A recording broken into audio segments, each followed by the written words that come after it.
¿no es cierto? Y que este potencial de hidrógeno mide la concentración de hidrogeniones que tenemos, ¿no es cierto?, en una muestra. Quizás nosotros hemos llevado en química analítica y lo hemos avanzado en una muestra, ¿sí o no?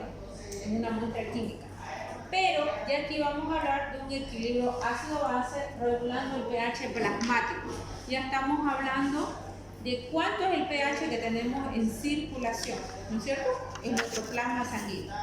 Bien, esa es la fórmula de pH que conocemos, pH igual a menos logaritmo de la concentración de hidrogeniones, ¿no? Sabemos que un logaritmo es una progresión geométrica, entonces puede ser un número bien alto, ¿ya?, una potencia, de acuerdo a lo que yo multiplico, ¿ya? Bien, ahí está una progresión, como decíamos, aritmética.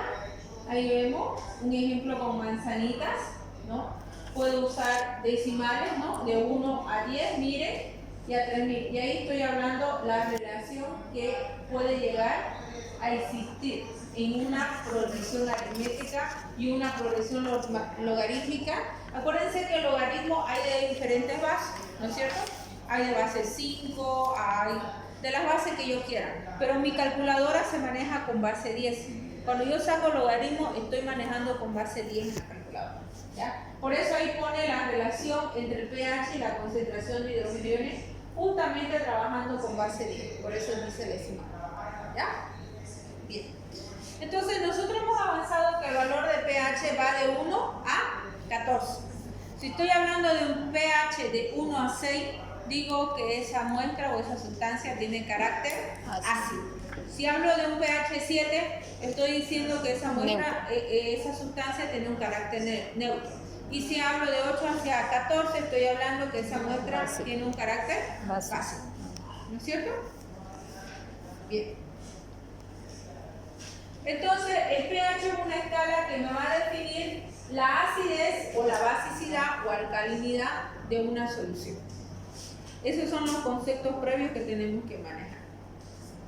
Bien, y ahí vemos, ¿no es cierto?, la escala de pH, vemos la concentración de hidrogeniones a un determinado pH y vemos la concentración de oxidrilo también, ¿no es cierto?, a un determinado pH.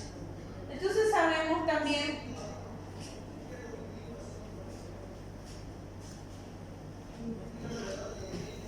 que el pH más el pOH igual me tiene que dar 14. Entonces, si yo tengo una solución de pH 7, ¿cuánto va a ser el pOH? 7 también, ¿no es cierto? Si tengo un pH de 5, ¿cuánto va a ser el pOH? pOH. No, tiene que llegar a 14. ¿Cuánto le falta 5 para llegar a 14? 9. ¿No es cierto? ¿Ya? Entonces, resto, ¿no? 14 menos en lo que es el pH. Por eso aquí, si mi pH es 0, mi pOH va a ser 14. ¿Ya? Y miren la concentración de hidrogeniones y miren la concentración de la base. 10 a la menos 14. Si mi pH es 3, ¿ya?, mi pOH va a ser 11.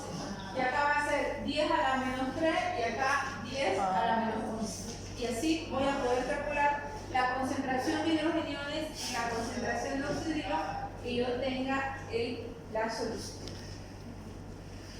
¿Ya? Ya. Bien.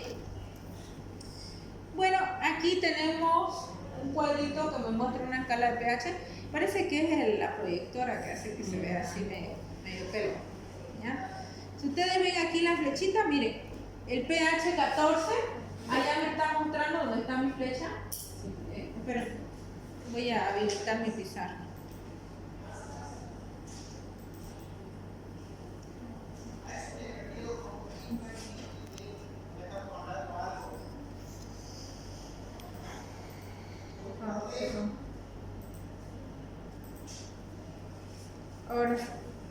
Ahora sí se ve mejor, ¿no? Mi apuntador. Ahí donde está pH 14, ya miren, una solución de 1 molar de hidróxido de sodio, prácticamente yo tengo esa concentración, 14. Quiere decir que es súper básico, ¿no? de pH. Si veo, por ejemplo, miren, acá abajo me dan valores de acidez. Por ejemplo, aquí 2, el jugo de limón, ¿no? Me da un pH 2. Miren, el jugo gástrico me va a dar un pH de 1. Y si mido el pH de una concentración de ácido clorhídrico 1 molar va a ser 0. Un pH super ácido. Si miro 7, voy a tener la sangre humana. Ya. Si tengo 6, voy a tener leche y saliva. Miren, un pH de 9 me va a dar una solución de bicarbonato de sodio. ¿Ya? Entonces, miren, en nuestro organismo, ¿ya? Diferentes fluidos corporales tienen un determinado pH. ¿Ya? Otro concepto que tenemos que ver aparte del pH son los amortiguadores. ¿Ustedes llevaron el cálculo de pH del buffers o soluciones tampón? ¿Dónde debió llevar? Los Wafer. Creo que sí. Wafer. ¿Qué es un buffer o qué es una solución tampón? Un buffer o una solución tampón o un amortiguador, ¿ya? Son soluciones que aguantan cambios bruscos de pH. ¿Me entienden? Un ejemplo de eso, en nuestro organismo, si usted mide el pH de una soda Coca-Cola, usted va a ver que es un pH de 2 puntos y algo. O un jugo de limón, decimos que es un pH de 2. ¿No es cierto? Pero si yo me tomo el jugo de limón no me pasa nada, ¿sí o no? Si me tomo la Coca-Cola, tampoco no me pasa nada. Ah, pero tómese un ácido nítrico ahí que tiene un pH casi parecido. ¿Qué pasa? Le quema la garganta y hace un desastre, ¿no es cierto? Entonces, por ejemplo, cuando yo consumo una sustancia como un jugo de limón o una Coca-Cola, hay estos sistemas amortiguadores o sistemas buffer o soluciones tampón, ¿ya? Que ni bien entra esa sustancia, ¿ya? Ellos automáticamente cuidan que el pH no se cambie, ¿no? Rapidito, no hay ese cambio brusco, que todo mi organismo se ponga, por ejemplo, con un pH de 2, no, cuida que no haya ese cambio, ¿no es cierto? Que mi pH se mantenga totalmente equilibrado. En mi sangre, ¿cuánto es? 7, ¿no? 7.4, ¿ya? Entonces, por más que yo me consuma mucho ácido o mucha leche, que es básico, ese pH no va a cambiar gracias a estos sistemas amortiguadores, ¿ya? Amortiguan ese cambio de pH, ¿ya? ¿Y cómo está formado un sistema amortiguador? Ahí lo tenemos. Está formado por su ácido débil y su base conjugada. Un ácido es aquella molécula capaz de ceder protones. Y aquí tenemos el ejemplo, el ácido acético. Aquí llamamos protón al hidrógeno que tiene ahí el ácido, donde estoy con la bolita roja, ¿ya? Entonces el ácido va a ser capaz de ceder esos protones. Y la base es la molécula capaz de aceptar ese protón. Miren, acá está el acetato. ¿Ven que el oxígeno no tiene hidrógeno ahí? Sí. Él es capaz de aceptar un hidrógeno, si le falta. A esa parejita le llamamos, ¿ya? El sistema del ácido débil y su base conjugada. Pueden formar sistemas amortiguadores. En el organismo hay sistemas amortiguadores. Otra cosa que hay que entender aquí, que todos estos componentes químicos, estos sistemas amortiguadores, ¿ya? Están disueltos ¿en qué? Con nuestro primer tema de avance, en teoría. ¿En qué está disuelto todo? En agua, ¿no? Por lo tanto, como está disuelto en agua, va a tender a generar carga y va a tender a generar reacciones con el agua, ¿no es cierto? Bien, aquí si ustedes ven tenemos la constante, ¿ya? Del agua, por eso dice KW, está de agua en inglés. ¿Ya? Concentración de protones por concentración de oxígeno. Se supone que si estamos en agua, la concentración de protones y la concentración de oxígeno van a ser exactamente iguales, ¿no? Por eso decimos que el agua es neutra. Pero no nos olvidemos que tenemos muchas sustancias disueltas en agua. Por eso el jugo gástrico va a tener un pH, por eso mi plasma sanguíneo va a tener otro pH, ¿no es cierto? Y a diferentes fluidos que yo me vaya van a tener un determinado pH. Mi saliva tiene otro pH. ¿entienden? Entonces todo esto se mantiene en equilibrio. Bien, ahí vemos. Entonces, miren aquí este cuadro, por ejemplo, si nosotros observamos cómo mantiene este amortiguador acetato y ácido acético, ¿no? Miren toda esta zona que está rosada, miren cómo evita que el cambio del pH sea bruscamente. ¿Ya? Van a ver ustedes soluciones, digamos que tengo una solución, yo mido el pH, digamos que el pH es 3. Y yo digo, quiero que sea básico. Yo agarro un hidróxido y pum, le pongo 2 gotitas. Y vuelvo a medir el pH y ya el pH no es 3, el pH es 8. Fue un cambio brusco, ¿no? De 3 se fue a 8. En cambio, si yo le pongo un amortiguador, le coloco un amortiguador y le coloco el hidróxido, ¿ya? Esa solución de pH 3 no se va a virar bruscamente a pH 8. Va a ir subiendo 3.5, 3.6, 3.7, 3.8, 4, así, de poquito en poquito. Entonces, cuida esos cambios bruscos de pH. Por eso ven ustedes esta gráfica, miren, de poquito fue subiendo, miren, de casi 3.5, miren cómo de a poquito fue subiendo hasta llegar a casi 6, ¿no es cierto? Porque aquí se pudo hacer una línea recta directamente, si el cambio haya sido de golpe, ¿no? Pero aquí miren cómo ha estado formando como una mesetita, de a poquito, de a poquito, de a poquito.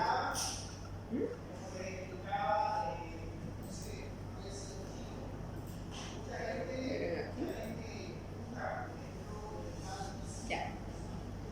Entonces, hay una relación entre la concentración del amortiguador y el pH, sí. Y aquí es donde avanza esta fórmula, es donde voy a avanzar en analítica, ¿no? Para sacar el pH de una solución buffer o una solución tampón, o amortiguadora. Ya. pH es igual al pKa más logaritmo de la concentración de la base sobre la concentración de ácido. Entonces es muy importante para mí, en el caso de sistemas biológicos, yo saber cómo está formado ese amortiguador, por su ácido débil y su base conjugada, para yo colocar ahí la concentración. Otra cosa importante es que yo tenga el pKa, que es una constante, el pKa. Todas las soluciones tienen un pKa constante, uno lo puede sacar de tablas. Ahorita vamos a ver. Bien. En mi organismo, ¿cuáles son los sistemas amortiguadores? Porque yo puedo simular en laboratorio lo que pasa en el organismo, ¿no es cierto? Con cuestiones químicas, con reactivos químicos. Pero en mi organismo, ¿quiénes funcionan como amortiguador? El bicarbonato. El bicarbonato. ¿Quién más funciona como amortiguador? La hemoglobina, que es la que transporta el oxígeno, ¿no? Los glóbulos rojos. Las proteínas plasmáticas, ¿qué proteínas están ahí? La albúmina, ¿no? La ceroalbúmina que hemos aprendido a detectar. Proteínas plasmáticas e intracellulares. ¿Quiénes más están? Los fosfatos, disódico y fosfato monosódico. Ellos actúan como sistema amortiguador. Ya.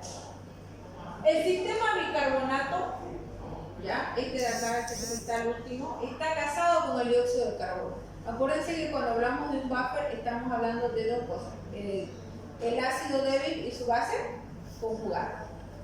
Provee el 75% de la capacidad amortiguadora total del organismo, imagínense. Gracias a él es que se amortigua los cambios bruscos de pH. El 75% de las reacciones prácticamente que van a tener un efecto en el pH en el organismo es amortiguada por este sistema bicarbonato. Bien. Ahí vemos un poquito cómo funciona el sistema bicarbonato. Miren, el dióxido de carbono reacciona con el agua formando ácido carbónico. Este ácido carbónico ya se disocia en agua formando el protón y el ion bicarbonato. Y miren, el dióxido de carbono se libera. Estamos hablando que directamente se puede pasar el protón y bicarbonato, ¿no es cierto? Aquí está mostrando más o menos qué es lo que sucede en agua. ¿Ya? dijimos que se va a generar dióxido de carbono, la generación de protones y el bicarbonato. Entonces ya estamos hablando de un sistema, ¿no? Entonces aquí tenemos, miren, ¿no es cierto?, el pKa que vamos a necesitar, ¿no es cierto?, y el logaritmo tanto del ácido como de la base conjugar la concentración. Esto de aquí sucede en el logaritmo, esta reacción. ¿Ya? Para que ahí se genere el amortiguamiento de la reacción. Aquí estamos viendo, miren, ¿ya?, el pKa logaritmo del bicarbonato sobre el dióxido de carbono. 6.1. ¿Qué es eso? Es el pKa del par bicarbonato y dióxido de carbono. Esto está establecido en tablas. Este valor del pKa usted lo encuentra en tablas. 6.1. Concentraciones normales. ¿Cuánto de bicarbonato tengo que tener en el logaritmo? 24 más menos 4 miliequivalentes por litro, ¿no? Esto es de bicarbonato, o sea, puede variar con 4 miliequivalentes. De dióxido de carbono, ¿cuánto es el valor normal? Entre 38 y 42 milímetros de mercurio. Pero nosotros transformamos este valor con una constante de solubilidad. Acuérdense que todo está disuelto en agua, ¿no? Entonces, sacamos un valor medio que sería 40, multiplicamos por la constante de solubilidad y tenemos 1.2 mil equivalente. Reemplazamos esos valores, 24 dividido entre 1.2, nos sale 20, realizamos esta operación matemática y miren cuánto tenemos. 7.4. 7.4. Y este es el pH que está ahí.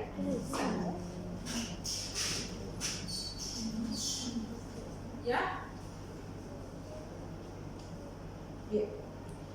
Entonces, aquí tenemos el pH normal en sangre que sería de 7.35 a 7.45. Están en 3 intervalos. Si yo tengo valores menores a 7.35, estoy hablando de una acidosis. Si tengo valores mayores a 7.45, estoy hablando de una alcalosis. Ojo, que estos valores, por ejemplo, en una alcalosis, si mi pH está 7.6, ya tengo una alcalosis. ¿Me entiendes? No es que aquí el pH en la sangre tiene que virar a 8 o 9 para yo decir, una alcalosis, hasta eso ya el paciente está muerto. Ya, son cambios así pequeñitos que se generan. ¿Qué alteraciones voy a presentar? ¿Ya? Si yo tengo una acidosis o alcalosis, dependiendo cuál de los dos sea, voy a tener alteraciones primarias. ¿En qué? En la presión parcial de dióxido de carbono. ¿Ya? Alteraciones respiratorias. Va a ser consecuencia de una acidosis o alcalosis respiratoria. Si yo tengo una alteración en la concentración de bicarbonato, ya estoy diciendo que mi alteración va a ser metabólica. Va a ser una acidosis o alcalosis de tipo metabólica. En otras palabras, yo puedo tener acidosis metabólica o acidosis respiratoria. Puedo tener una alcalosis metabólica o una alcalosis respiratoria, ¿no? ¿Cómo yo voy a diferenciar si es metabólica o es respiratoria? Si es respiratoria, mi paciente va a tener alteraciones en la presión de dióxido de carbono, presión parcial de dióxido de carbono. Si es metabólica, mi paciente va a tener alteraciones en la concentración de ¿qué? De bicarbonato.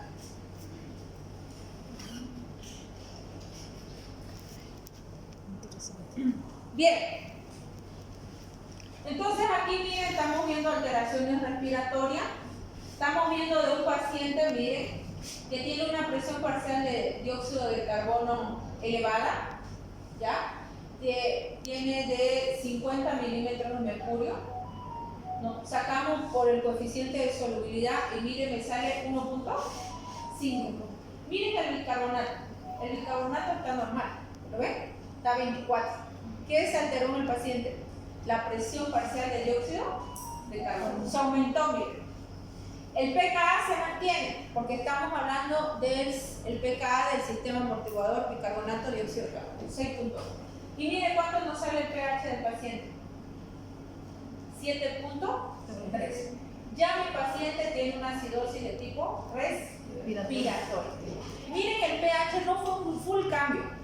Así que sea un poquito el cambio, ya estamos hablando de una acidosis o una alcalosis, dependiendo de cuánto va el pH.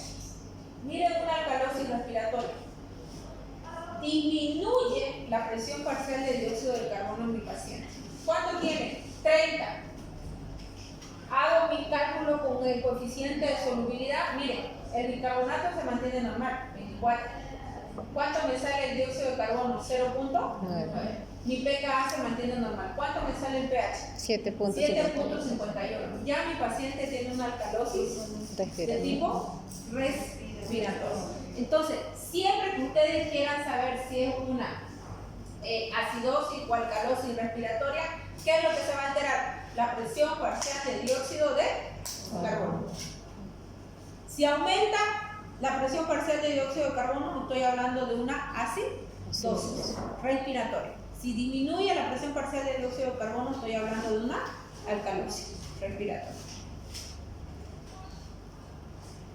Ahora veamos una acidosis. Miren, lo normal es que el bicarbonato sea 24 y mi dióxido de carbono 1.2. Ahora miren de una acidosis metabólica. ¿Qué está normal? Mi presión parcial de CO2. ¿Qué está afectado? El bicarbonato. ¿No es cierto? Está disminuyendo mi bicarbonato ahí. ¿Cuánto está? 14 miliequivalentes. Miren, de 24 bajó a 14 miliequivalentes en ese paciente. Hago mi cálculo, el pKa se mantiene. ¿Cuánto me sale el pH? 7.2. Estoy hablando de una acidosis de tipo metabólica. ¿No? En una alcalosis metabólica, yo tengo la concentración de bicarbonato aumentada, ¿no? Miren, y esto miren qué es lo que sucede. No es porque el bicarbonato se aumenta solito, ¿ya? ¿Qué va a pasar? Miren, mi presión parcial de CO2 le va a afectar también. No, esto está mal, es bicarbonato, perdón. 34, ¿no es cierto? Esa PCO2 es bicarbonato, se han equivocado en la diapositiva. Miren, hago la división y ¿cuánto me sale el pH? 7.51. Ya estoy hablando de una alcalosis metabólica. Entonces, cuando yo hablo de tipo metabólico, es que las concentraciones de mi bicarbonato están siendo alteradas. Si mi concentración se aumenta del bicarbonato, estoy hablando de una acidosis metabólica. Si disminuye la concentración de bicarbonato, estoy hablando de una alcalosis metabólica. ¿Ya? Bien. Cuando sucede esto, ¿qué va a pasar? ¿Ya? El paciente va a entrar a un proceso de compensación. ¿Qué va a pasar aquí? El organismo sí o sí, al momento que usted sufre una alteración, va a tratar de compensarlo, ¿no? Como sea, va a tratar de mantener la homeostasis, eso quiere decir el equilibrio. ¿Ya? Supongamos hice una acidosis metabólica, es un paciente que tiene una diarrea aguda. Y ustedes saben que en una diarrea no solo se elimina de todo, ¿no? Se elimina agua, se elimina electrolito, se elimina de todo. Entonces, si hablo de una acidosis metabólica, quiere decir que la disminución del bicarbonato, o sea, el bicarbonato está en concentraciones bien bajas. Ahí está, 14 miliequivalentes. Miren cuánto sale mi pH del paciente. 7.2. Al momento que pasa esto, ¿ya? ¿Qué va a hacer el organismo? Va a tratar de compensar. Ve este pH de 7.2 y dice, a la pucha, yo tengo que hacer algo para llegar al pH 7.4, que es el pH normal, ¿no es cierto? ¿Cómo lo va a lograr? Voy a hacer que el paciente tenga una hiperventilación. ¿Para qué? Para disminuir, ¿no es cierto?, el dióxido de carbono, y al disminuir el dióxido de carbono poder compensar y que el pH se ponga en 7.4. ¿Me entienden? Entonces el cuerpo, esta persona que tiene diarrea aguda, va a empezar a hiperventilar. Va a empezar a hiperventilar para que la disminución, para que la presión parcial de dióxido de carbono empiece a disminuir. Y por lo compensar y tener el pH normal. Sí, Entonces, siempre el organismo va a entrar a un sistema de compensación. Ya. Ahora aquí vemos un ejemplo de una acidosis respiratoria. Este paciente tiene un enfisema. Miren, en esta acidosis respiratoria, ¿qué va a llevar alterado el paciente? No se olviden, en todos los respiratorios se va a alterar la presión parcial de dióxido de carbono.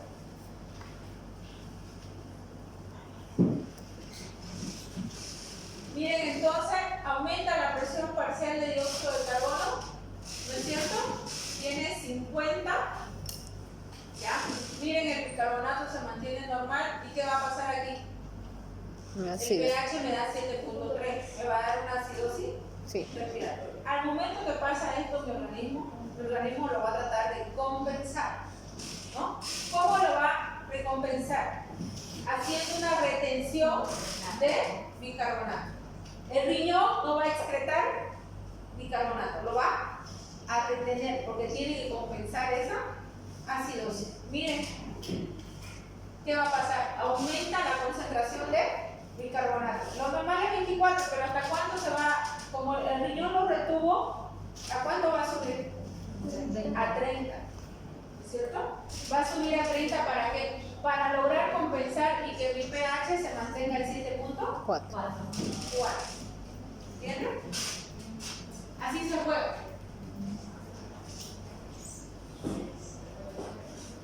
Bien, entonces acá tenemos un cuadro general. Ahí entonces vemos, si es una acidosis metabólica, lo primerito que va a pasar, por eso dice alteración primaria, el bicarbonato va a disminuir. Por lo tanto, el pH también disminuye. ¿Y cómo va a compensar el cuerpo? ¿No? Disminuyendo la presión parcial de dióxido de carbono. Si es una alcalosis metabólica, ¿qué le va a pasar al bicarbonato? Va a aumentar. Por lo tanto, el pH va a aumentar. ¿No es cierto? ¿Cómo va a compensar mi cuerpo? Aumentando la presión parcial de dióxido de carbono. Si es una acidosis respiratoria, ¿ya? ¿Qué va a pasar? La presión parcial de dióxido de carbono va a aumentar y mi pH va a disminuir, por eso va a ser ácido, ¿no? ¿Y cómo va a compensar el organismo? Aumentando el bicarbonato, ¿no es cierto? El riñón lo va a retener. Una alcalosis respiratoria, ¿qué va a pasar? Con la presión parcial de dióxido de carbono va a disminuir y el pH por lo tanto también va a disminuir. ¿Cómo compensa el organismo? Va a disminuir el bicarbonato, o sea, el paciente va a excretar orina ácida, ¿no es cierto? Lo que va a empezar a disminuir el bicarbonato. Bien. ¿Cómo se puede dar una acidosis metabólica? Por pérdida de bicarbonato, ¿no? Gastrointestinal, puede haber una diarrea, un drenaje biliar, ¿no? O pancreático, que son los más comunes, si estamos hablando de la parte gastrointestinal. Si estoy hablando de la parte renal, ya estoy hablando quizás que es un paciente diabético, por eso le va a dar una cetoacidosis, una acidosis tubular renal, gastrointestinal, ¿no? Entonces, estamos hablando, miren, que un paciente tenga alcalosis respiratoria crónica y de golpe se puede ir a una acidosis metabólica. ¿Ya? Entonces, o administración de ácido, quizás ese paciente tenga alimentación parenteral. Hay pacientes en terapia, por ejemplo, no mastican, ¿no? No puedo alimentarlo así, la tengo que hacer por vía parenteral. Entonces hay algunos aminoácidos que contienen ácido clorhídrico, ¿no es cierto?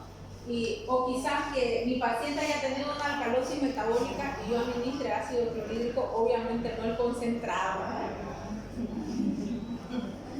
¿no? Eso tengo que hacer ya si el paciente tiene una alcalosis metabólica súper severa, ¿no? Para administrarle eso, no tiene que ser así nomás de locura, ¿no? ¿Ya?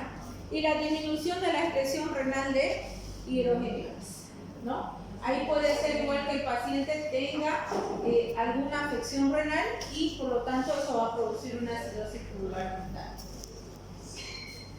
¿Ya? Vamos a quedar ahí porque quiero hablar de la fe.